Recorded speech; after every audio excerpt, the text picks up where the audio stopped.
Erev Tov, il est impossible de ne pas parler de ce qui se passe en Eretz Israël. Juste savoir que ce qui a été rapporté par des grands de notre génération, entre autres le Rav David Kook, qui est le grand Mekoubal, tout le monde a entendu, on va commencer avec ce qu'il a dit. Il a dit, ne soyons pas surpris si au milieu de la nuit, vous êtes réveillés par le bruit de Mashiach. Ce soir, avant de dormir, mettez vos chaussures prêtes, votre belle robe, sortez-la de votre placard, que Be'ezrat Hashem, Mashiach, il vienne, qu'on puisse s'habiller avec la plus belle robe que nous avons pour être Mekabel, Mashiach, Tzedkenu, Bimera, Biyamenu. Il y avait des rabbanim, Baba Saleh, on raconte qu'il avait une tenue toute sa vie, qu'il avait fait une djellabia, qu'il a préparée pour la venue de Mashiach. Même si c'est pas une histoire qu'on raconte, même son fils, il a confirmé qu'il attendait Behemet Mashiach. On est à la dernière seconde avant l'entrée de Mashiach, et on espère par tous les moyens que ça vient Berahamim.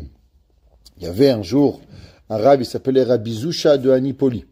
Rabbi Zusha d'Anipoli était le frère de Rabbi Elimelech de Lizensk. Ceux qui concernent mes cours racontent toujours Rabbi Elimelech. Alors, Rabbi Zusha de Anipoli, il y avait un jour son maître, le Magui de Mezerich.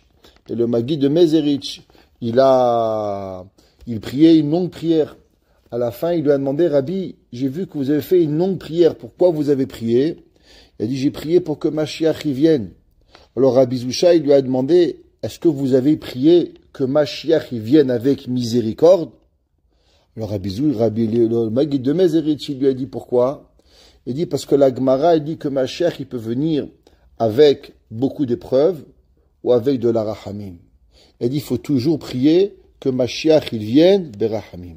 Et le Magui de Mezerich, depuis ce moment-là, chaque fois qu'il priait que Mashiach, il vienne, il rajoutait le mot berahamim. Shidgale, Mashiach, Tzidkenu, berahamim. Que ça soit toujours avec miséricorde et pas avec midat adin et pas avec difficulté.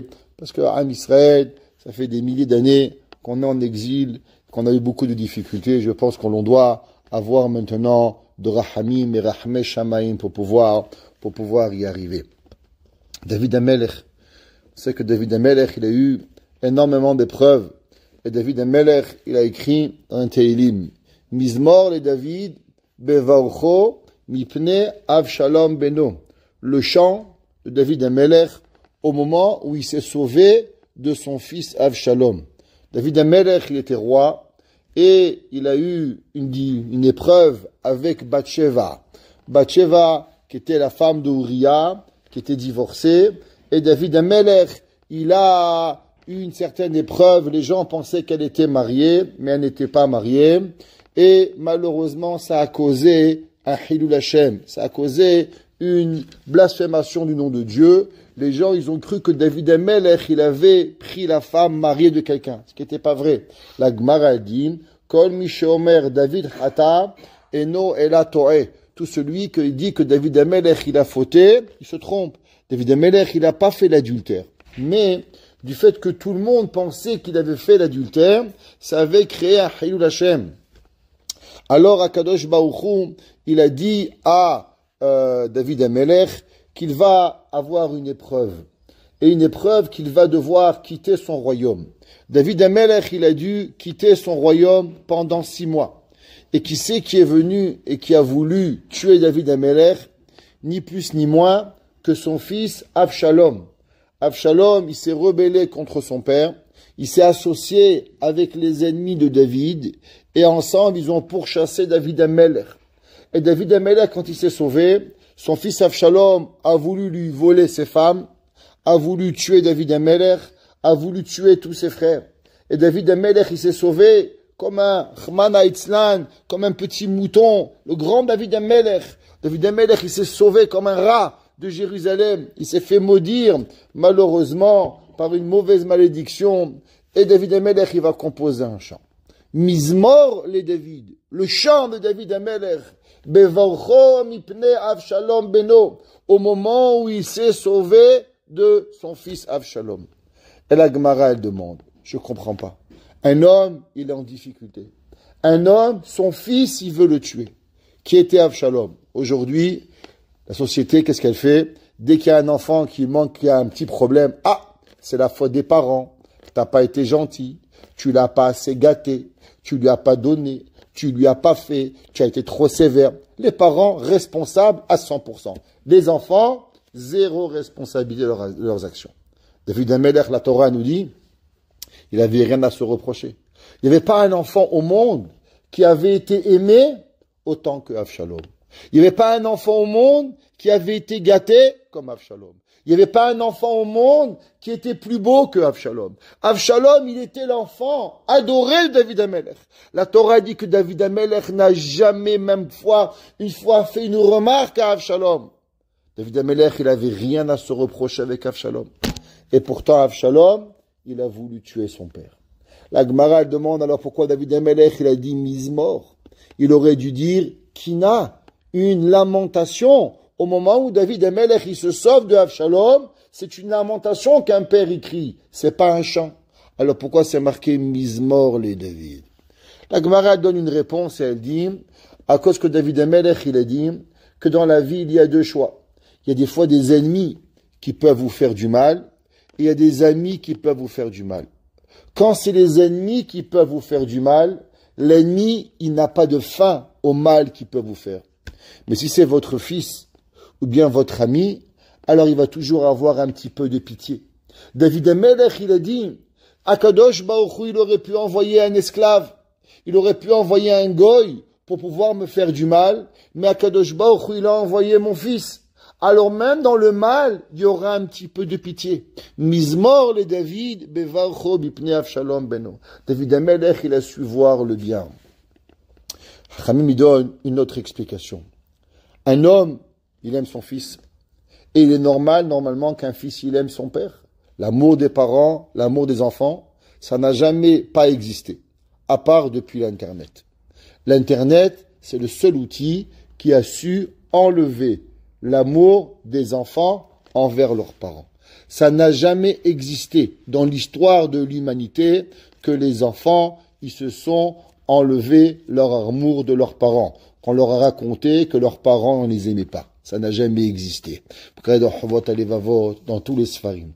Le seul outil au monde qui a réussi à faire croire aux enfants que les parents ne les aiment pas et que la rue les aime le plus, c'est l'Internet. Mais avant ça n'a jamais existé. Oubliez, ça n'a jamais existé. David Amelech, il s'est posé une question. Comment c'est possible qu'un fils, il veut tuer son père? Il n'y a aucun sens. Un enfant, il vit qu'à travers son père, à travers ses parents. La maman, elle le nourrit, le père, il l'habille, maman, elle lui donne à manger, à boire, elle s'occupe, l'école, la yeshiva, le kollel, l'université, ce qu'il a, tout c'est les parents qui font. Comment un fils se rebelle contre son père? David Amelech, il a dit, quand il arrive quelque chose que l'homme ne peut pas comprendre, quand il arrive une difficulté à l'homme, que l'homme, il est dans l'incapacité de pouvoir expliquer, ça prouve que cette difficulté, elle n'est pas humaine et elle ne vient que de Akadosh Baruch Hu. Alors, il est David Amelech, Mizmor le David. Si ça vient de Dieu, alors on n'a rien d'autre à dire que le chant de David. Parce que Akadosh Baruch Hu, il vient de nous. Quand on entend d'abord une catastrophe, pas de pitié envers les hommes, les femmes, les enfants, des atrocités, l'une plus grande que l'autre, c'est pas humain. Comment c'est possible? D'abord, il faut savoir une réalité. Vous savez, en hébreu, il y a le sujet et l'adjectif. Exemple, vous voulez dire un homme petit. Comment vous dites? Ish katan, un enfant petit. Yeled katan, un enfant grand. Yeled gadol, un enfant beau. Yeled yafé. L'adjectif, il est après le sujet. Isha yafa, ish yafé. Yeled katan, Yeled gadol, yalda gdola. La Torah, elle parle d'abord de Ishmaël. La Torah, elle a béni Agar, et elle lui a dit, Vehu yé Pere Adam. Traduction. Il va être un sauvage homme. Il a demandé, le mari, il dit skin. Je comprends pas. La Torah, elle aurait dû dire Vehu yeh Adam Péré. Un homme sauvage. Qu'est-ce que ça veut dire un sauvage homme? Il a dit le Maharil Diskin, parce que vous devez savoir une seule chose. C'est qu'en vérité, l'enfant de Hagar, Ishmaël, il va pas être un homme sauvage. Il va être, c'est quoi le sujet? Le sujet, c'est qu'il est un sauvage. Et son adjectif, c'est quoi? C'est qu'il ressemble à un humain. Mais en vérité, il n'est pas un humain sauvage. Il est un sauvage à la forme d'humain. Mais en vérité, il est quoi? Il est un péré. Quand on voit tout ce qui se passe, on se demande, mais c'est pas humain. La réponse est, vous avez raison. C'est pas humain. Parce qu'ils sont pas des humains. Ils sont Vehuye Péré Adam. C'est un sauvage avec la forme humaine. Mais en vérité, le sujet, il est sauvage. Le sujet, il n'est pas Adam. C'est un péré qui est Adam. Alors ne soyons pas surpris de tout ce qu'ils vont faire, parce que nous, on est des humains, et que nous, on ne peut pas arriver à ces choses-là. On n'a pas cette sauvagerie à l'intérieur de nous.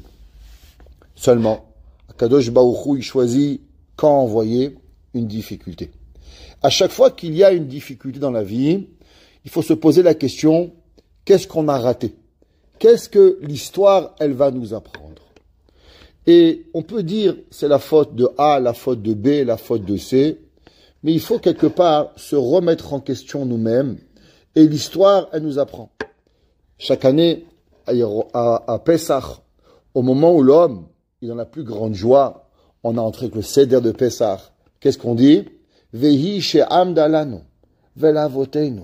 Et on dit que b'chol dor vador, omdim aleinu lechalotenu. Dans chaque génération, il y a différentes personnes qui veulent exterminer le peuple juif. Vehi she'am dalanu, velavotenu. C'est quoi Vehi? Vehi, traduction littérale, c'est la Shrina, la présence divine. C'est elle qui a sauvé le peuple juif. Vehi she'am dalanu velavotenu. C'est quoi la présence divine? C'est quoi Vehi she'amda? Hachamim nous disent Vav par rapport à Shisha Sidre Mishnah. Vav. He Hamisha Chumshe Torah. Yod Aseret Adibrot. Un homme, il doit faire Torah chez Birtav, Torah chez Be'alpe, les 10 commandements qui est la base de la Torah. Vehi she'amda lavotenu velanu. Un homme, il veut savoir comment on va réussir à passer et outrepasser les difficultés de la vie. C'est seulement quand on va garder Torah Shebirtav, Torah Shebealpe, Aseret Adiberot, Aseret Ma'amarot. Alors l'homme, il est capable d'avancer et de passer. C'est la seule chose qui est arrivée. Il n'y a pas longtemps, j'étais invité quelque part à parler. Je leur ai dit, il y avait un jour une communauté. Il y avait plein de jeunes. Ils essayaient d'intéresser les jeunes à la communauté. Alors, ils leur ont fait des tables de ping-pong. Ça n'intéressait pas. Ils leur ont fait des tables de billard. Ça les intéressait pas. Ils leur ont inventé des casinos. Ça n'avait pas. Boîte de nuit à la synagogue. Ça marchait pas. Ils n'arrivaient pas à intéresser les jeunes à venir. Et un jour, il y a un gars qui a commencé un collège. Il a commencé à étudier. Un jeune, 10 jeunes, 20 jeunes. Et là, le président, je comprends pas.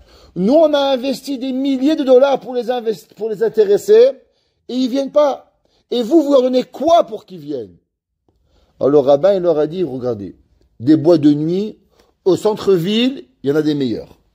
Des tables de ping-pong, au centre-ville, il y en a des meilleurs. Des casinos, il y en a au centre-ville, des meilleurs. Nous, on leur donne quelque chose que la rue peut pas redonner. C'est la Torah. C'est pour ça qu'ils viennent chez nous. Parce que si c'est pour jouer, ils peuvent très bien jouer ailleurs. On n'a pas besoin de vous. Et on n'a pas besoin de nous. La Torah, c'est la seule chose qui peut venir nous attirer et pour pouvoir nous remplir. C'est rapporté au nom du Chafetz Chaim. Que le Chafetz Chaim, il a dit à Ravel Hanan Wasserman que quand Mashiach il va venir, il va y avoir un seul et unique test pour savoir si on va être capable de passer la venue messianique. Pas 50 000 tests, mais qu'un seul. Le programme va se faire que Ayal Ta'arog du Rav Steinman. Il dit le Rav Steinman, il y a une seule et unique chose, que Mashiach, il va avoir un thermomètre, et dire, toi tu passes, toi tu passes, toi tu passes pas. C'est quoi ce test? Emouna. Confiance en Dieu. Bitachon, Emouna. Qu'est-ce que ça veut dire la Emouna? Et qu'est-ce que ça veut dire le Bitachon? Que le Rav Steinman, au nom de Rabbi Chaim Wasserman, au nom du Chafetz Chaim, il dit que quand Mashiach il va venir, c'est la seule chose avec quoi on n'aura pas d'excuse. Shabbat, il faut garder Shabbat. Mais quelque part, un homme travaille, il n'a pas, Dieu préserve, pourra trouver une excuse. Il va pas mettre des tzitzit, ça coûtait trop cher. Il mangeait pas kasher, allez, Dieu préserve. Quelque part, il pourra trouver une excuse. Mais il y a une chose qu'on pourra jamais trouver d'excuse. Jamais. Confiance en Dieu. Emouna. La Gemara a dit qu'Akadosh Baruch Hu demande 2 questions à l'homme. Avec quoi? À l'homme, quand il monte chez Dieu, Dieu lui demande 2 questions. Pas 50 000 questions. Il vous en pose 2. La première, Kavata etim la Torah. Est-ce que dans ton emploi du temps, tu as fixé du temps à la Torah? Qu'est-ce que ça veut dire fixer du temps à la Torah? Alors, Rabbi Nachman de Breslev, il explique et il dit que la Gemara, elle ramène qu'il y avait certains mots en hébreu que les rabbins, ils avaient des difficultés à comprendre l'explication de ce mot. Un des mots qu'ils n'arrivaient pas à comprendre, c'est le mot keva. Pourquoi? Parce que c'est marqué dans Melachi, c'est marqué dans le prophète Malachi, ouais, ou kvatem. Et la Gemara, elle comprenait pas qu'est-ce que ça voulait dire ce mot. Jusqu'à que la Gemara, elle a compris que ça voulait dire voler. Que Navi, il emploie le mot keva, le mot voler. Rabbi Nachman de Breslev, il dit, quand on va arriver chez le bon Dieu va te demander, tu as fixé un temps dans la Torah? Il va dire, monsieur, le bon Dieu, je suis désolé, je travaille dimanche, je travaille lundi, j'ai 4 enfants, j'ai un mari à m'occuper, impossible, j'avais pas le temps. Le bon Dieu va vous dire, je t'ai pas demandé si tu avais du temps. Je t'ai demandé si tu as volé le temps. Parce que pour étudier et avoir tous les jours un moment d'étudier un petit peu pour Akadosh Baruch Hu, il faut voler le temps. Il y a le temps pour tout dans la vie et le temps pour rien. Si vous voulez avoir le temps de quelque chose, il faut voler le temps. Souvent, les gens, ils disent, il y avait un jour un Rav, il s'appelle Rav Tzniou Derech, il a écrit un livre de Moussard. Il a rencontré un jour un jeune qui est en train de s'amuser. Il dit, qu'est-ce que tu fais? Il parlait en anglais.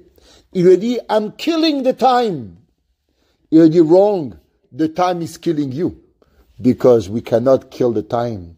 The time only can kill us. But we cannot kill the time. Il dit, qu'est-ce que tu fais?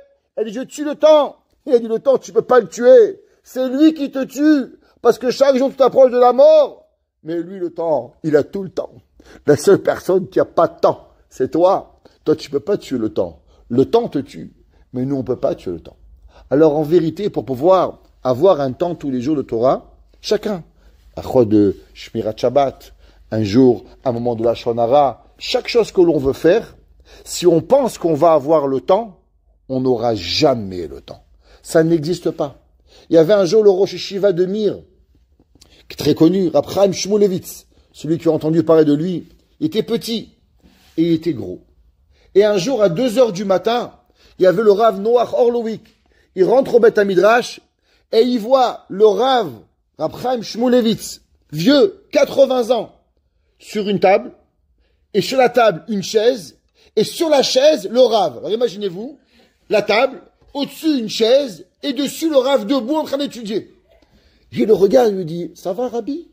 Vous allez bien? Il dit, mais qu'est-ce qui se passe? Le Rav, il est devenu fou. Qu'est-ce qu'il fait sur une chaise? Il le regarde, il dit, Rabbi, vous savez, vous tombez, vous mourrez. Il dit, je sais. Mais qu'est-ce que vous faites sur la chaise? Il dit, regarde, tous les jours de ma vie, j'apprends 4 pages de Talmud. Aujourd'hui, depuis le matin, j'ai pas eu une seconde à moi pour les étudier. Je sais que si je m'assois sur la chaise, je vais m'endormir. La seule façon de me rappeler de pas m'endormir, c'est d'être sur la chaise qui est sur la table, en me rappelant que si je tombe, je meurs. Alors je suis sûr que je ne vais pas mourir. Alors je vais apprendre mes 4 pages de Gemara. Rab Chaim Shmulevitch, il a compris à 80 ans. Il avait toute l'excuse du monde. Mais si tu voles pas le temps, alors tu vas pas y arriver. L'homme, ça n'existe pas. Qu'un jour il est passé, Hachem nous a donné la vie, à manger, à boire, à dormir, à s'habiller. On a reçu un mot gentil de quelqu'un, même si c'est pas 2, mais des fois 1, ça suffit pour pouvoir vivre. Quand il n'y a pas 2 minutes pour Dieu, c'est halakha de Shabbat, halakha de Lashon Hara, halakha de Tzniut. Comment c'est possible? Comment une personne, elle peut grandir et se rapprocher d'Hachem s'il n'y a pas de Torah? C'est pour ça que la Kadosh Baruch Hu, la première chose qu'il demande, Kavata etim la Torah? Est-ce que tu as volé le temps? Parce qu'en vérité, si on comprend que Kadosh Baruch Hu ki hem chayenu, ve'orech yamenu, uvahem nege, quelqu'un de ma famille vient d'acheter une Tesla. Okay. Il m'a dit c'est un calvaire. Je lui dis pourquoi? Il m'a dit où je vais, il faut que je regarde où il y a un chargeur de Tesla. Je ne peux pas prendre la route, je regarde où il y en a, où il n'y en a pas, où il y en a, où il n'y en a pas. Il m'a dit, je lui dis waouh, tu viens de comprendre qu'est-ce que ça veut dire qui aime chayenu v'orech yamenu. Je dis non, on prend la voiture, on oublie, on va à tous les côtés, il y a l'essence. On oublie qu'il faut recharger la batterie. Toi, tu dois toujours te rappeler à recharger la batterie. Est-ce que nous, on se rappelle tous les jours où on doit charger la batterie pour Akadosh Baruch Hu? Qui aime chayenu v'orech yamenu. Ah, essaye, tous les 300 km, il faut qu'il charge. Il y a un embouteillage. Combien? Il vérifie le pourcentage. Il faut que je sorte, il faut que je vienne. Il a 10 chargeurs aux alentours où il va pour savoir ce qui va arriver entre New York et Muncie à chaque fois pour savoir où il va arriver. C'est pas encore populaire. Alors il doit commencer à réfléchir. Est-ce que Kavata est une Torah? On regarde un film, on va à Internet, on regarde. Et la Torah, elle est où? Qui aime Hayenu. Est-ce que tu es conscient que tu vis qu'à travers la Torah? Une halakha par jour. La Neshama, elle a besoin de manger. Il y avait un jour un vieux rave, il s'appelle Admor de Skolen. Et il est venu à Montréal, un vieux rave, mamash, tzaddik. Alors, quand il est arrivé, il m'a demandé, Rav, pouvez s'il vous plaît m'accompagner? Je l'ai accompagné chez le rave. Alors le rave, il le regarde, il dit, qu'est-ce que tu fais dans la vie? Il dit, je travaille, c'est là. Il dit, est-ce que tu étudies? Alors fièrement, ce monsieur dit, oui, 2 fois par semaine. Alors le rave lui dit, alors tu manges 2 fois par semaine? Alors il dit, non, je mange tous les soirs. Et le Rav dit, non, tu manges 2 fois par semaine. Et lui, il comprend pas. Il dit, non, Rabbi, je mange tous les jours, hein, vous inquiétez pas. Le Rav lui redemande, alors tu étudies combien de temps? Alors il dit, mais 2 fois par semaine. Et au bout d'un moment, à force de répéter, il commence à comprendre que le Rav lui dit, tu manges 2 repas par jour, mais tu ne pries, tu n'étudies que 2 fois par semaine. Peut-être qu'il faut penser à étudier au moins le même nombre de fois que tu manges par semaine. Et là, il a commencé à comprendre. Kavata et Torah. On doit fixer un temps à Torah. Deuxième chose, Agmara dit, Nasata venatata be'emuna. Est-ce que tu as travaillé honnêtement? Avec Emuna. Agmara dit, Emuna, avec la confiance en Dieu. Le Rav Wolbe, il demande une question. Et il dit, qu'est-ce que ça veut dire, Nasata venatata be'emuna? Pourquoi la Torah n'a pas seulement demandé une question plus simple? Est-ce que tu as eu confiance en Dieu? Pourquoi c'est marqué Nasata venatata be'emuna? Est-ce que tu as travaillé avec Emuna? Demande-moi simplement, est-ce que tu crois en Dieu ou tu ne crois pas en Dieu? Il dit le Rav Wolbe, parce que tout le monde croit en Dieu. Tout le monde. Baruch Hashem. Tous les Juifs, ils croient en Dieu. Vous savez où ça devient plus compliqué? Est-ce qu'on croit en Dieu dans ce qui est difficile pour nous?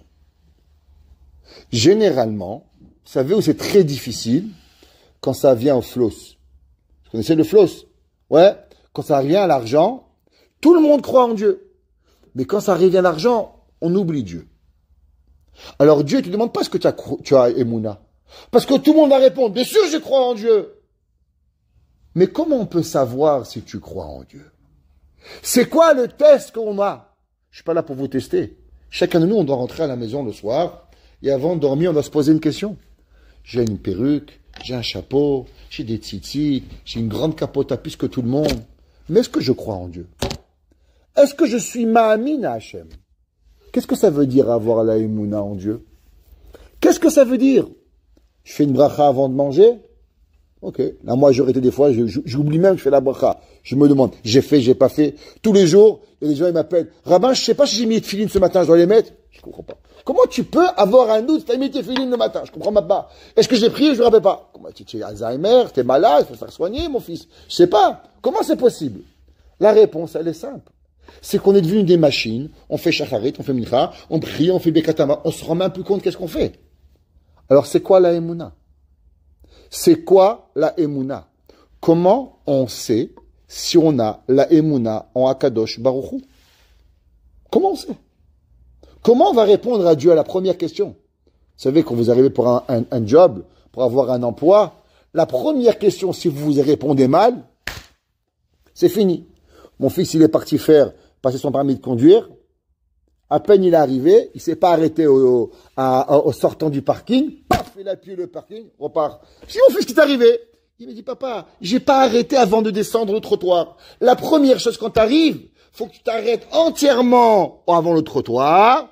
Tu regardes à gauche, tu regardes à droite, il n'y a pas de stop. Mais quand tu sors d'une propriété, la première chose à faire, c'est quoi? À s'arrêter. Tu t'es pas arrêté, c'est fini. 20 secondes, on a perdu l'argent, on a perdu, c'est fini. La première question, on va arriver chez Dieu. Il va me dire, t'as cru en moi? Je vais dire que je sais pas. Je finis, skin. Qu'est-ce qui va arriver avec moi? Comment il va arriver à la deuxième question? On peut pas passer à la deuxième question, on va dire reparturage. Alors, c'est quoi la émouna? C'est quoi avoir confiance en Hachem? Il dit le Rav Wolbe dans la Parnassa. Ça, c'est pour des gens qui ont la Parnassa. Un enfant. Il y a des gens qui, Baruch Hashem, ils peuvent travailler. Ils sont professeurs. Ils n'ont pas tellement de problème de travailler honnêtement. Malgré, ça demande aussi d'avoir la émouna. Arriver à l'heure. Il y avait un jour, il fait travailler dans un bureau. Tous les jours, le patron, il voyait 5 heures, elle pointait, elle repart au travail jusqu'à 5h15. Un jour, le patron, il demande, mademoiselle, je comprends pas. Tous les jours, vous pointez à 5 heures et vous repartez travailler encore 15 minutes. Pourquoi? Elle dit, parce que des fois, ça m'arrive que je parle quelques secondes au téléphone. Et j'ai pas envie de revenir en Gilgoul pour quelques secondes au téléphone. Alors je pointe à 5 heures, et tous les jours je reste 15 minutes, et je sais qu'à la fin de la semaine, ça fait 1h30. Jamais j'ai pris 1h30. Au moins vous me devez, mais moi je vous dois rien. Ça s'appelle travailler avec Emouna. Travailler avec, avoir confiance à Kadosh Baruch Hu. Je peux rien voler à Kadosh Baruch Hu. Il est là. Il n'y a pas que le travail dans la vie. On est tous faits d'une autre fibre. Généralement, si je pourrais catégoriser l'humanité, on est basé sur 3 principes. 3 principes. Pas moi qui le dis, c'est le Kirat Shema qui le dit. Hashem il dit Ve'ahavta et Hashem Elokecha. Et tu vas aimer ton Dieu. Akadosh Baruch Hu, il a donné combien d'adjectifs et combien de façons de savoir si on aime Dieu? Seulement 3. Pas 10, pas 30, pas 50.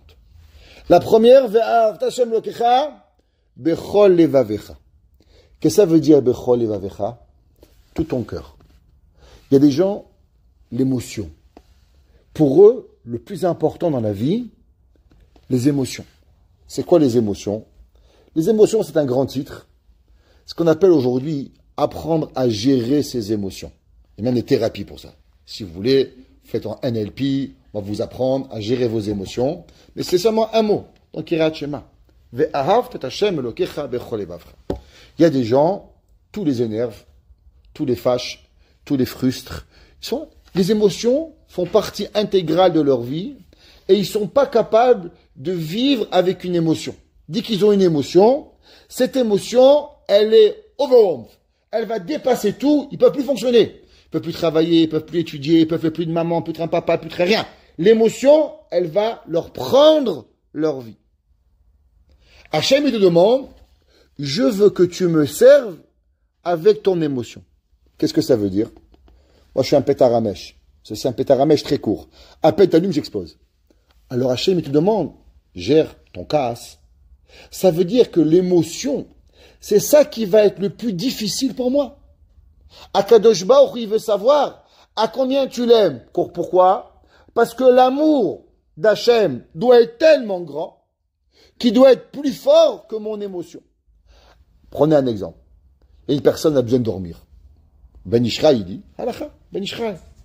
Il dit qu'une des choses qu'on doit apprendre aux mamans, à dormir peu, les jeunes filles, Mechila. Il dit pourquoi? Il dit parce que quand vous êtes jeune fille, vous pouvez dormir, faire le bagel, ils appellent ça en anglais. Vous savez ce que c'est le bagel? 12 heures, tac. Il rentre à 8 heures, paf, 8 heures du matin le lendemain. Comment c'est possible? Je sais pas. Demande à une maman, c'est quand tu as fait le bagel, elle dit, c'est même pas ce que c'est un bagel. Tous les 2 heures, elle se réveille. Il dit, comment tu dors? Elle dit, comme un bébé, je dors. Tous les 3 heures, je me réveille. Ok? Tous les 3 heures, maman. Oui ou non? Maman, elle est bien, mais ça dormir. C'est comme ça la vie. Ouais. Prenez une jeune fille. Réveillez-la après 3 heures. Elle est complètement, elle va vous voler dans les plumes. Une maman, après 4 heures, elle se réveille. Comment va le bébé? Qu'est-ce qui se passe? Elle aime tellement son bébé qu'elle a même du mauvais sang qu'elle a dormi trop. Elle veut savoir comment il va le bébé. Tellement elle aime son bébé que l'amour du bébé, il est plus grand que n'importe quelle émotion qui arrive. Un autre exemple. Imaginez, vous avez un mariage, votre meilleur ami. Vous vous êtes fait une robe. Même Christian Dior, il n'a pas fait une comme ça. Magnifique. Et maintenant, moi, je viens avec mon stylo. J'ouvre mon stylo, je vous salis votre robe. Aussi grand rabbin que je suis, mais vous allez vouloir me tuer. Les yeux, c'est des pistolets. Ta, ta, ta, ta, ta, ta, ta. Non, la robe magnifique, elle est bousillée, stylo bleu. Maintenant, imaginez-vous, vous avez un petit bébé. Tout beau, tout mignon, il est là. Mais le pauvre bébé, il a très mal au ventre.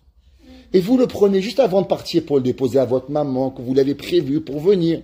Et il vous fait un talia. La robe était toute beige, maintenant elle est marron. Vous allez frapper le bébé. Hazve shalom. Vous dites, aïe, skin, le bébé, il est malade. Je vais pas au mariage, je reste. Ta copine, le mariage, la robe. Qu'est-ce qui s'est passé? L'amour du bébé est tellement grand, j'espère. C'est une maman normale, c'est pas spécial. L'amour est tellement grand que même la chose la plus précieuse pour vous, elle ne vaut pas l'amour d'un bébé. Ça veut dire qu'il y a l'amour qui peut être plus fort que votre émotion. Sinon, vous n'aimez pas votre bébé. Si vous aimez votre robe plus que votre bébé, alors vous venez juste de donner un prix à votre bébé. Il y avait un jour un grand psychologue, il a dit, combien vous valez? C'est quoi le prix que vous valez? Combien? Un jour, mon fils, il m'a dit, papa, combien d'argent tu as? Je lui ai dit, mon fils, combien tu es prêt à ce que je te vends? Il m'a dit, mais pour l'or du monde, tu me vends pas. Alors j'ai dit, j'ai l'or du monde. Si tout l'or du monde ne peut pas t'acheter, donc j'ai l'or du monde. Oui ou non?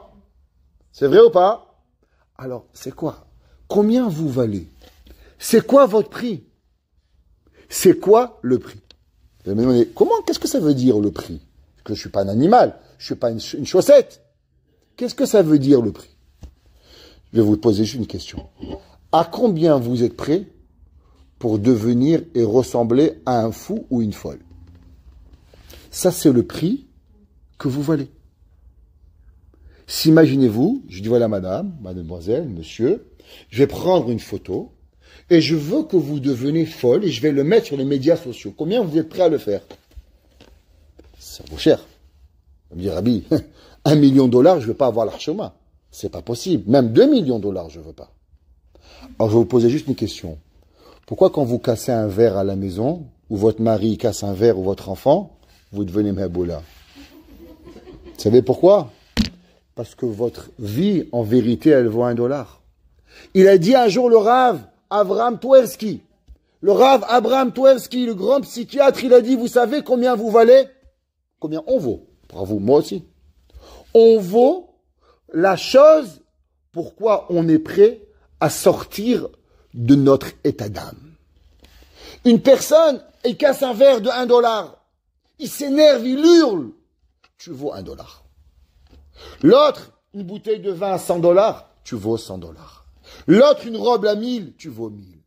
Pourquoi tu es prêt à devenir quelque chose que tu veux pas être?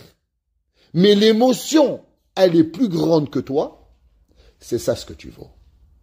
Ça veut dire ton fils, tu vas au dollar store, t'as acheté un verre, $1 skin. Il a cassé, tu lui hurles, tu le frappes. Tu sais qu'est-ce que tu vaux? Tu vaux $1.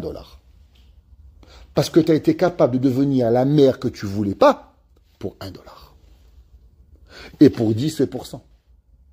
Akadosh Baruch Hu, il veut savoir, il dit, tu m'aimes? À combien tu es capable de te maîtriser pour moi? Ve'ahavta et Hashem bechol levavecha. Que l'amour que tu vas avoir pour moi, il est tellement grand comme ce bébé.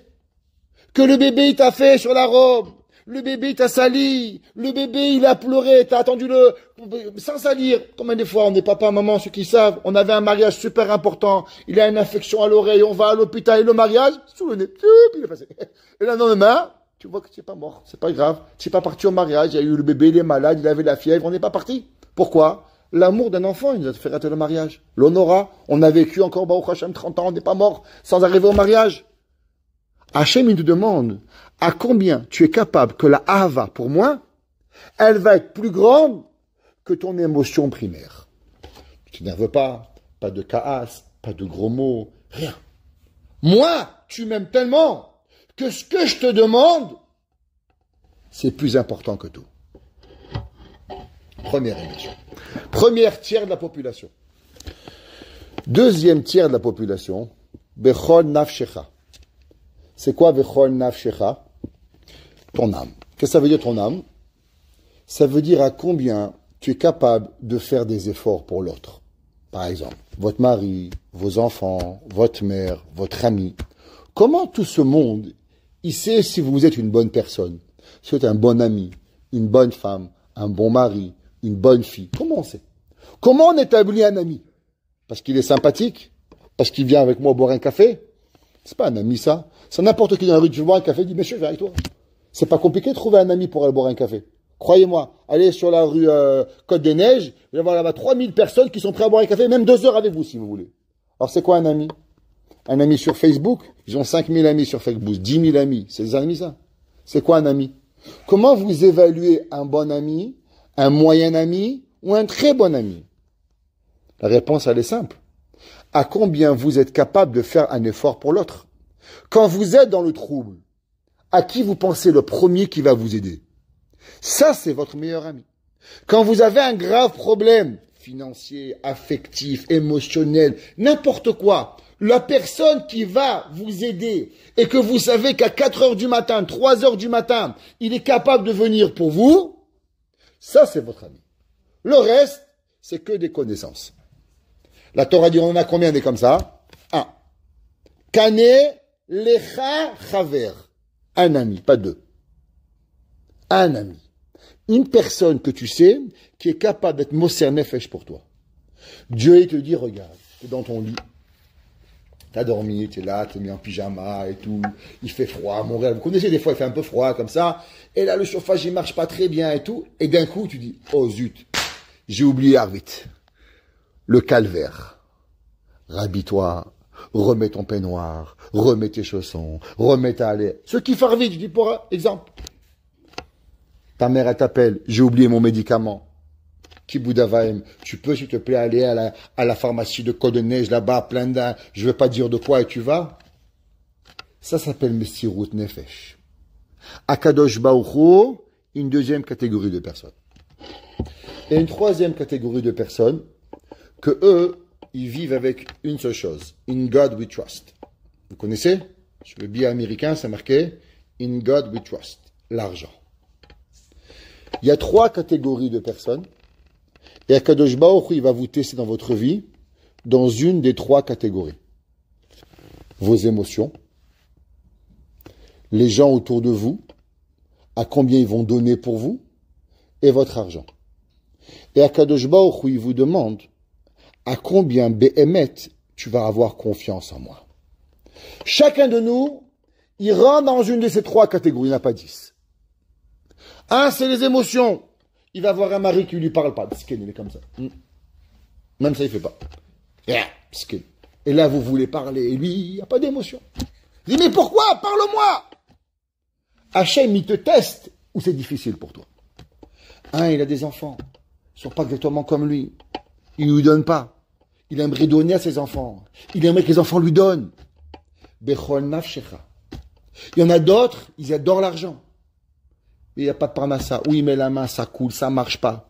Et là, il demande, et le bon Dieu, tu m'as oublié? Il dit, non, je ne t'ai pas oublié. Seulement, je te teste à l'endroit où ça t'est difficile. Je t'ai créé parce que je sais comment toi tu vas être. Et là-bas, moi, je te demande de voir est-ce que tu es capable de m'aimer avec ton état d'âme de Bechol Evavcha, de Bechol Nafshecha, ou Bechol Meodecha, mais mon amour pour moi, elle doit être plus grande que toi qui tu es. Ça, c'est le Kiryat Shema. Alors la Torah elle dit, Nasata venatata be'emuna. Dieu il va te demander une question. Est-ce que tu m'as aimé plus que ton état de qui tu es? L'amour pour moi, il était encore beaucoup plus grand que tout. Ça, c'est la émouna. Une personne, c'est très important pour elle, la famille. Et souvent, qu'est-ce qu'elle arrive? Elle a un beau-frère qui ne lui parle pas, un mari qui n'est pas très gentil, un frère, une sœur, je ne sais pas, je peux parler les problèmes de chacun. Et on continue la émouna. Quand tu vas arriver à Dieu, il va te dire, alors, tu as eu confiance en moi, tu as émouna, oui. Prouve-le-moi. Regarde Akadosh Baruch Hu. J'avais une sœur, elle n'était pas sympa avec moi, mais je t'ai quand même aimé. Tous les jours, je faisais la tefila, je priais pour elle. Et toi? Dis, ben moi, regarde, j'aurais aimé avoir une belle maison, j'aurais aimé avoir une belle voiture. Pskin, j'avais dans une souka, Pskin, j'avais une 2 chevaux, j'avais pas une bonne parnassa. Mais pourtant, j'ai continué à prier pour toi, Akadosh Baruch Hu. Alors je t'ai servi, et j'avais la émouna en toi, à l'endroit où il est le plus difficile pour moi. C'est ce qu'on appelle la émouna, le thermomètre de la émouna. Le thermomètre de la émouna, c'est à combien Akadosh Baruch Hu te teste au moment le plus difficile de ta vie, avec la chose la plus difficile de ta vie, et quand même tu as confiance. Seulement des fois on peut arriver, on peut changer. Par exemple, quand on est jeune marié, une jeune fille, l'argent n'est pas trop un problème. L'amitié, c'est plus grand. Mais quand tu as 7, 8, 10 enfants, que tu maries tes enfants, et là, tu as besoin pas de 10 000, pas de 20 000, pas de 50 000, mais en centaines de milliers, tu les as pas. Avoir la émouna, c'est difficile. Alors Hachem, il te teste. Après, des fois, c'est la santé, à un certain âge. Et on doit penser à Kadosh Baruch Hu. On peut varier. Des fois, on peut être Bechol Evavcha. Après, on peut être Bechol Nafshecha. Après, on peut être Meodecha. Tout dépend des périodes de ma vie. Mais Akadosh Baruch il veut savoir à combien tu as eu la émouna envers moi. Akadosh Baruch dit, oui Hachem, je t'ai aimé. Regarde comment j'étais. Regarde comment je me suis à telle situation, telle situation, telle situation. J'étais avec toi, Akadosh Baruch. Aujourd'hui, le monde, il teste le monde sur une seule chose. Sous un soi-disant principe qu'on est safe, qu'on est en sécurité. On a une armée, on a des missiles, on a des radars, on a même envoyé des satellites dans la Terre, et on se croit invincible. Ça ne pourra jamais nous arriver. Et le monde entier, il parle d'Israël, regarde combien on est, regarde combien on est fort, regarde. Bitachon atzmi. C'est quoi aujourd'hui la maladie de la Terre? Confiance en soi. On a déplacé la confiance en Dieu, et on l'a mis en nous-mêmes. Bitachon atzmi. L'homme, il pense qu'à construire sa confiance en lui-même. Et tout le monde pose une seule question. Où était Akadosh Baruch Hu ce jour, samedi matin, où ces terroristes y sont rentrés? Où ils étaient tous les radars? Où étaient toutes les sécurités? Où elles étaient toute l'intelligence israélienne? Et là, on leur dit, c'est un passouk. Dans David Amelech, il est écrit, Im Hashem lo yishmor ir, shav shakad shomer. David Amelech, il écrit dans Teilim et il dit, si Hashem, il garde pas la ville, alors le gardien, il voit rien. Vous allez me dire, ouais, mais le gardien, il voit rien. Mais il y a des radars. Alors prenez les dernières lettres de shav, shakad, shomer, sauf était votre radar. Im Hashem lo yishmor ir, si Hashem il garde pas la ville, shav shakat shomer, même les radars ils voient rien. David Amelech, il y a 3000 ans il a écrit. Tu veux savoir comment on est gardé par une ville? C'est Hashem qui garde. Et là on peut se poser une question, pourquoi Hashem il n'a pas gardé? Alors vous savez, on a parlé souvent à ceux qui viennent à mon cours. On n'apprend pas grand-chose dans notre cours, on essaye. Mais on apprend deux choses. Un, ce qu'on appelle It'aruta dil tata, It'aruta dil ela. Qu'est-ce que ça veut dire? Ça veut dire que tout ce qu'on fait par le bas, il a une répercussion pour ce qui se passe par le haut. Ça veut dire qu'en vérité, le monde, il est un miroir. Ce que tu fais en bas, Hachem, il fait en haut. Ce qui se passe en haut, c'est ce qui se passe en bas. Les deux, c'est un miroir. Tout l'humain, pratiquement dans tous les cours, on parle de ces mêmes principes. It'arutadil tata pour it'arutadil ela. C'est pour ça que le premier mot de la Torah, il s'appelle comment? Bereshit. Que veut dire le mot Bereshit? Bet Reshit, qui a deux débuts. Il n'y a pas seulement un début de chez Dieu, il n'y a pas un début de l'homme. C'est en vérité, la Torah, elle est basée sur deux prémices. Comment on se comporte en bas? Hachem, il se comporte en haut. Comment Hachem, il réagit en haut? C'est la suite d'un événement de ce qui se passe en bas. Bet et Reshit. Les deux prémices, bara, c'est ça qui crée. Pour avoir la création, qu'est-ce qu'il faut?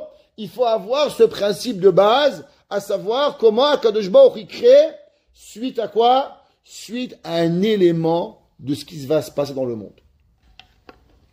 La première chose qui s'est passée par rapport à ce massacre, c'est quoi? C'est qu'ils ont ouvert les barrières qui ont séparé, malheureusement, entre la bande de Gaza et les territoires israéliens. Et là, on se demande, mais où étaient tous les soldats?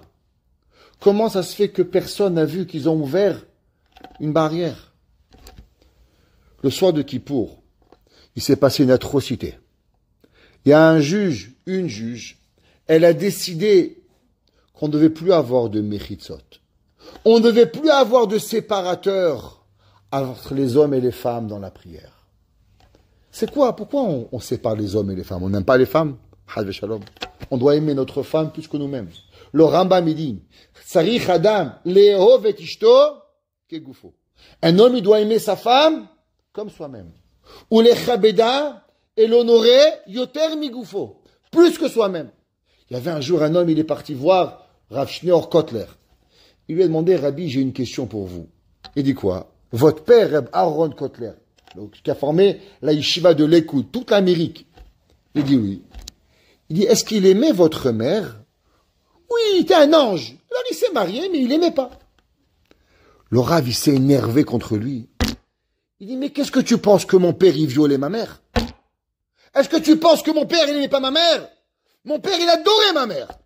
Comment tu peux penser pour une seconde que mon père, il n'aimait pas ma mère? On adore nos femmes. Alors pourquoi on met une méchitza? Pourquoi? Parce qu'on veut les plaquer dans un couloir. Hazve shalom. Parce que nous, on sait que l'homme, il doit prier, il doit être concentré qu'avec Hachem. S'il a sa femme bien aimée avec lui, il va penser avec, ça va chérie, tu vas bien, tu manges bien, tu jeûnes bien, gentiment. Et alors, automatiquement, il n'est pas en train de penser à Kadosh Baruch Hu. La Torah dit au moment où tu sépares, tu penses qu'à Hachem, tu te sens tout seul. Alors, je vais te remplir ton cœur. Tu sais qui c'est qui va te remplir ton cœur? Eh ben, c'est Hachem qui vient. Tu sais au moment où tu es tout seul, tu sais qui c'est qui vient avec toi, parce que tu te sens tout seul, c'est le bon Dieu qui vient. Et quand il y a ton mari et ta femme à côté de toi, t'as pas besoin de moi. Il n'y a pas de Shekhinah qui vient. On dit à Pessah, qui c'est qui nous protège? Vehi chez Amda, la nouvelle avoteinu. C'est qui? C'est la Shrina. Comment la Shrina elle vient? Rachidi Kedoshim Tiyu. Au moment où on sépare, on fait des séparateurs entre les hommes et les femmes, la Kedusha et la Tahara, alors la présence divine elle vient. Regardez, ils ont enlevé une mechitza. Ils ont forcé les gens à faire quoi? À prier Barminan sans mechitza. Il y a une femme qui est montée mal habillée à côté du chazan pour empêcher la prière. Qui c'est les premiers qui a été touché? Inévitable, ça n'a jamais arrivé dans l'histoire d'Israël, qu'on a ouvert autant de barrières dans toute la bande de Gaza. 1000 ouvertures, elles ont été ouvertes. Ça vous sonne pas un peu dans l'alarme à la tête? On enlève une mechitza et Hachem il ouvre une mechitza. Barminan, qui c'est qui a pleuré le soir de Yom Kippour? Vous savez que c'est qui pleurait, qui voulait prier? Des vieilles personnes qui pleuraient, qui disaient, mais nous on veut prier. Pourquoi vous empêchez la prière? Nous on veut prier. On veut prier une prière. Ok, oublie la mechitza. Laisse-nous prier. Et ils ont fait pleurer nos vieux et nos vieilles. Qui c'est qui est en train de pleurer aujourd'hui quand on les met dans tous les médias sociaux? Eh ben, On a pris des vieux et des vieilles. Et on les trimballe dans toute la bande de Gaza, on dit Wallahu Akbar. Vous n'avez pas voulu les laisser prier, alors ils vont être un trophée pour Wallahu Akbar. Les petits-enfants, ils ont pleuré, ils ont demandé Maman, pourquoi ils disent qu'on ne peut pas écouter le chauffard? Ils sonnaient le chauffard, et les gens ils criaient Boucha! Boucha! Et les petits-enfants ils criaient Maman, pourquoi Boucha pour le chauffard? Les petits-enfants israéliens ils demandaient Maman, mais qu'est-ce qu'il a fait le chauffard? On les a empêchés d'écouter le chauffard. Ah, tu veux pas de chauffard? Pas de problème. Te pose pas de questions pourquoi après on prend des enfants dans des cages. Ça c'est la boucha. C'est pas eux qui ont commencé. Eux ils sont seulement les terroristes, l'âme du mal. Mais c'est nous qu'on a fait la boucha. C'est nous en ne faisant pas écouter le chauffard à nos enfants. Où elle a commencé la destruction? Un rêve parti, où il n'y a pas de tsniout, où il n'y a pas de kdusha, où il n'y a pas de tahara. Alors, tant et aussi longtemps qu'ils faisaient leurs affaires tout seuls, Akadosh Baruch Hu était merahem alehem, parce qu'Hachem il est plein de miséricorde. Akadosh Baruch Hu il aime chaque juif. Ce sont nos frères, ce sont nos sœurs, ce sont nos cousins, ce sont nos cousines, ce sont notre sang qu'on pleure. Dieu préserve qu'on est heureux. Mais pour avoir un peu de miséricorde à Kadosh Baruch Hu, il faut que ensemble, on arrive à se respecter. On arrive à vivre ensemble. Une fois par année, il y avait des milliers de juifs. Une fois par an, ils priaient Kippour. Il y a une femme, elle a dit, elle a une speakerine à la télévision. Elle dit, moi je mange pas kasher. Moi je fais pas Shabbat. Mais il y a une mitzvah que je fais par an. Une seule et unique mitzvah. Je prie le soir de Kippour Kol Nidre. Et ils m'ont enlevé cette mitzvah. C'est ma seule connexion au judaïsme, elle a dit. C'est tout ce que je fais. Je m'habille en blanc, je prends mes enfants et je vais écouter Kol Nidre. Ils m'ont demandé pourquoi. Elle dit parce que je suis juive. Et en étant juive, je dois faire au moins une chose par an. Et on me l'a enlevé. Être juif, c'est pas rien. Être juif, ça demande de faire un petit effort envers Kadosh Baruch Hu. Alors nous, on prie Shacharit, on prie Mincha, on prie Marie, on mange Kasher. Baruch Hashem, on a plein de diplômes. Le diplôme de Kashrut, le diplôme de Shabbat, le diplôme de Pessah. Il y en a les pauvres, ils sont dans la classe. C'est pas grave, ils sont encore en classe.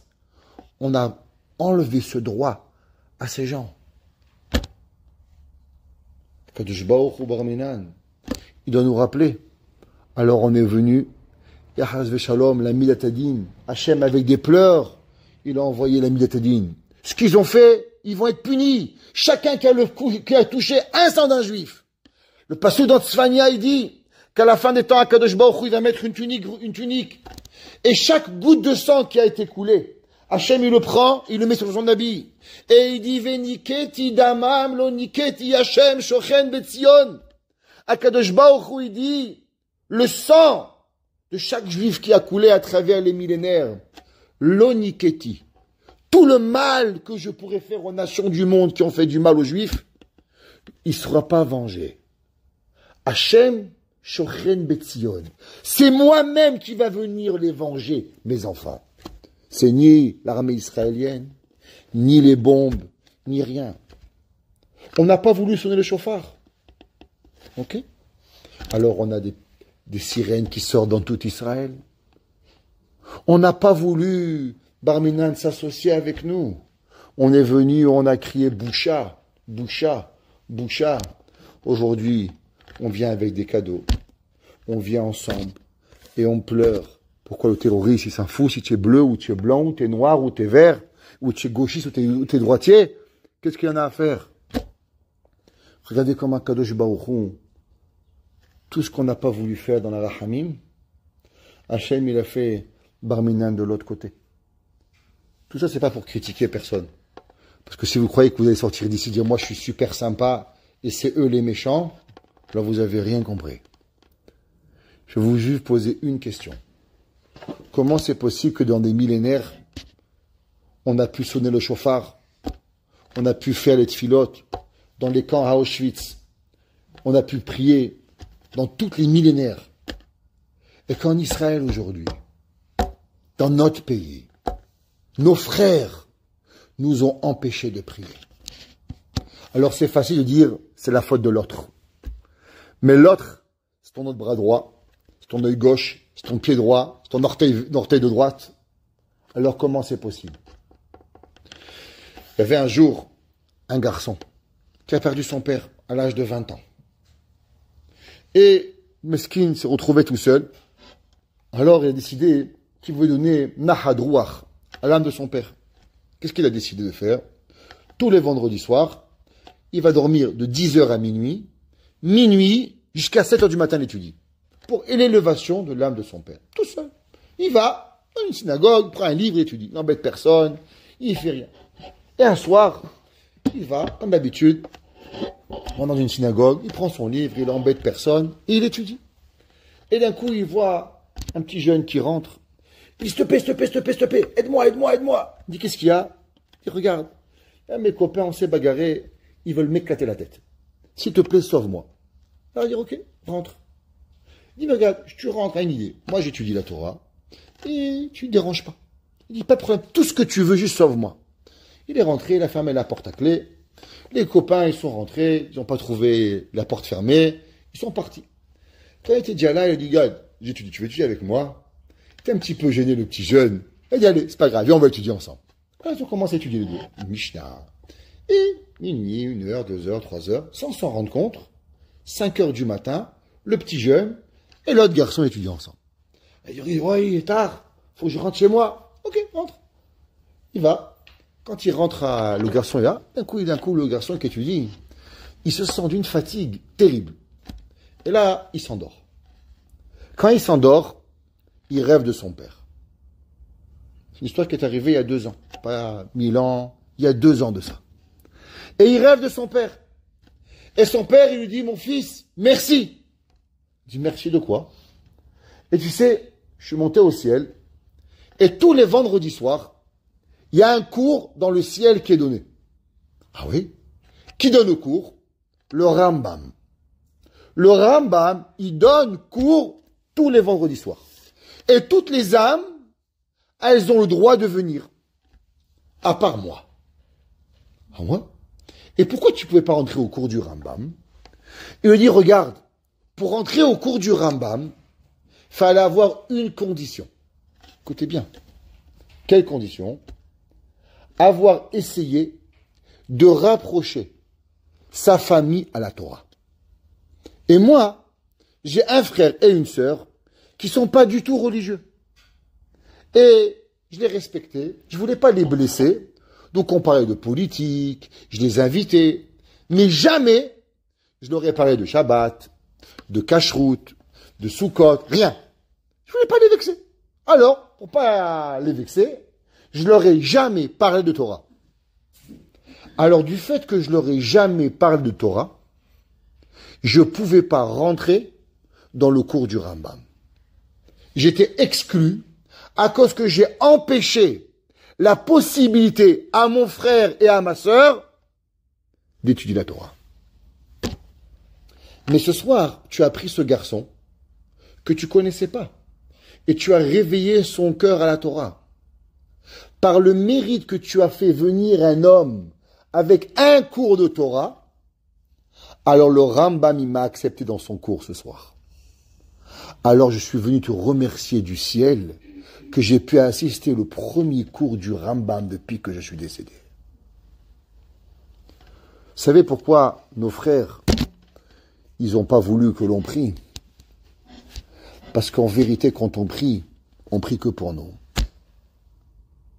C'est quand la dernière fois qu'on s'est intéressé à un autre juif, est-ce qu'il prie? À un autre juif s'il fait Shabbat? À un autre juif s'il a fait une soukha? Je ne vous ai pas dit de venir des Chabad. Parce que Chabad, c'est pas donné à tout le monde. Pas méchamment. On n'est pas tous des Chabad. C'est quand la dernière fois qu'on a prié de tout notre cœur, on a une cousine, on a un cousin, on a un frère, on a un beau-frère qui ne fait pas Shabbat. Quand est-ce que c'est la dernière fois que ça nous a dérangé dans le ventre, qu'on ne pouvait pas manger parce que je sais que j'ai mon cousin qui est Mechalel Kippour? Quand est-ce que ça nous a dérangé de toute notre âme qu'on a un juif qu'on connaît, qui est Mechalel Shabbat, qui est Mechel Yom Kippour et qui ne mange pas kasher? Si on avait notre frère qui lui manquait un rein, on n'irait pas à l'hôpital pour aller vérifier si on ne pouvait pas donner un rein? Une ponction lombaire? Alors pourquoi pour la Torah, on peut continuer à vivre en sachant qu'on a une liste de cousins, de beaux-frères, de belles-sœurs, je ne sais pas combien dans notre famille on a chacun, peut-être vous n'avez pas, moi j'en ai, avec des gens qui ne sont pas shomer Torah ou mitzvot, et on continue la vie tranquille. Pourquoi ça ne nous dérange pas? Ça nous dérange tellement plus, c'est qu'aujourd'hui on les pointe du doigt. C'est toi, c'est toi, c'est toi. Non, c'est pas toi, c'est moi, c'est moi, c'est moi, c'est moi. Laissez-moi vous terminer avec une histoire. Il y avait un jour la fille du Rav Eliashiv. La fille du Rav Eliashiv était mariée avec Rav Yitzhak Zilberstein. Et un jour, le Rav Yitzhak Zilberstein, il rentre à la maison et il voit sa femme, la rabbinite Elisheva, en pleurs. En pleurs. Il demande, chérie, pourquoi tu pleures? Il venait juste d'arriver de Suisse, de Zurich, arrivé en Israël. Ceux qui ont connu la fait la Aliyah il y a longtemps, ils vont savoir de quoi je parle. Quand vous étiez au Lech Hadash, vous aviez un droit incarné d'acheter des affaires sans taxe. Un frigidaire, un four. Aujourd'hui, c'est plus comme ça. Mais à l'époque, tout était taxé. Et quand vous faisiez au Lech Hadash, vous aviez un carnet, vous allez au magasin acheter un frigidaire, vous donniez le ticket, et on vous enlevait la taxe du frigidaire. C'était pour faciliter la Aliyah. Et dans ce carnet, qu'est-ce qu'il y avait? Il y avait aussi un ticket pour acheter un téléviseur. Alors, il y a une voisine, elle est venue chez Madame Zilberstein. Elle dit, Madame, je sais que vous venez d'arriver, votre mari, il est rabbin, vous avez reçu un ticket pour la télévision. Je suis sûr que vous n'allez pas acheter. Vous voulez que je vous donne un petit peu d'argent et vous me donnez le ticket? En un mot, lui vendre un droit. C'est pas légal, on est d'accord? Alors, le mari dit, alors c'est quoi le problème? Et là, il dit, je te pose une question, mon chéri. Il dit, oui. Si ça avait été mon père, le Rav Eliashiv, qui serait déménagé à Holon, est-ce que tu penses que cette femme, elle aurait essayé de magouiller avec mon père? Et il lui a dit, jamais de la vie. Alors je pleure, parce qu'elle est venue me voir et qu'elle a compris que moi, je peux magouiller. Je pleure pas pour elle. Je pleure parce que moi, je transpire pas l'honnêteté. Parce que si je transpirais l'honnêteté, elle aurait jamais demandé à faire du vol avec moi. Voilà pourquoi je pleure. Parce que quand on est honnête, quand on est bon, quand on est vrai, quand on fait Shabbat, avec tellement de joie, de simcha, quand on fait la cacheroute, pas qu'on râle à IGA que ça coûte $50. Qu'est-ce que tu t'en fous que ça coûte 30 ou $50? C'est toi qui payes, c'est le bon Dieu qui paye. Alors si on est de véritables juifs, l'autre en face de nous, il va tellement aimer de voir un vrai juif qu'il va vouloir nous ressembler. Mais le problème, c'est qu'on est des juifs de Tchabeb. Quand on marche dans la rue, les gens ils disent waouh, heureusement que je suis pas comme lui quand même. Alors la vérité, vous savez pourquoi il n'y a pas 10 000 juifs de plus tous les jours? Parce que nous, on n'est pas heureux d'être des juifs. Parce que si nous, on transpirait le judaïsme, la vérité, le émet, quand on marcherait dans la rue, les gens ils voudraient tous nous ressembler. Regardez Michael Jackson quand il passait, tout le monde voulait lui ressembler. Il mettait un pantalon trop petit, le lendemain, tout le monde avait un pantalon petit. Pourquoi? Parce qu'il leur faisait rêver du bonheur. Lady Gaga, quand elle marche, tout le monde veut lui ressembler. Elle est complètement gaga. Mais c'est pas grave. Elle est gaga quand même. Pourquoi quand nous on marche, tout le monde ne veut pas devenir comme nous? Ça, c'est la raison pourquoi. On doit vivre le judaïsme, être heureux, avoir la émouna, savoir qu'on est nous-mêmes confiants à Hachem, qu'on croit ce qu'on fait, avec une telle émouna, que quand on marche dans la rue, waouh, c'est à ça que je veux ressembler. C'est à celui-là. C'est à celle-là, c'est à cet enfant, à cette femme, à ce couple, c'est à ça que je veux. Alors on peut impressionner, parce qu'on prie pour chacun de nos frères, chacun de nos sœurs, notre père, notre frère, chacun de nous. On a tous quelqu'un pour qui. Et si on ouvre notre cœur, et on est dérangé par ça, alors le passage qui dit Kepanim el amayim, Tachlev Adam el Adam. La même façon, quand tu te regardes dans l'eau, tu vois ton effigie, et bien dans le cœur de l'autre, tu sais qu'est-ce qu'il y a? Il y a ce que tu ressens pour l'autre, l'autre il le ressent. Si toi tu as l'amour de l'autre dans ton cœur, alors l'autre il va ressentir l'amour. Si toi tu sens la haine dans ton cœur, alors l'autre il va ressentir aussi la haine. Qu'Hachem il fasse qu'on ouvre notre cœur. On est à la porte de la Géoula. Comment on pourra laisser nos frères, nos sœurs, nos cousines, nos beaux-frères à l'extérieur et quand nous on sera à l'intérieur? Est-ce que ça c'est la Géoula? Si on n'a pas notre frère, notre sœur, notre père, notre mère avec nous, qu'on va être tout seul, ce ne sera pas la Géoula. Ce sera peut-être le Géhinam si on n'a pas notre famille. Alors venons, on profite de la Géoula. Peut-être pas pour eux, mais pour que nous on a une vraie Géoula chez les mains. Pour que nous on a une véritable délivrance. Que chacun des gens que l'on aime, chacun des gens avec qui on est intéressé, qui est tout le Ham Israël, que tous y reviennent à Kadosh Baruch Hu. Qu'on prie Teilim pour eux, pour qu'ils reviennent d'abord les malades qui guérissent, que les mamans et les enfants qui ont été captifs, ils reviennent tous à leur maison, que toutes les personnes qui sont captives du Yetzer Hara, Matir Asurim, que Kadosh Baruch Hu il leur enlève leur captivité de leur cœur, et qu'ensemble, on puisse ensemble être joyeux et recevoir Mashiach Tzidkenu Bimera B'Yamenu. Amen.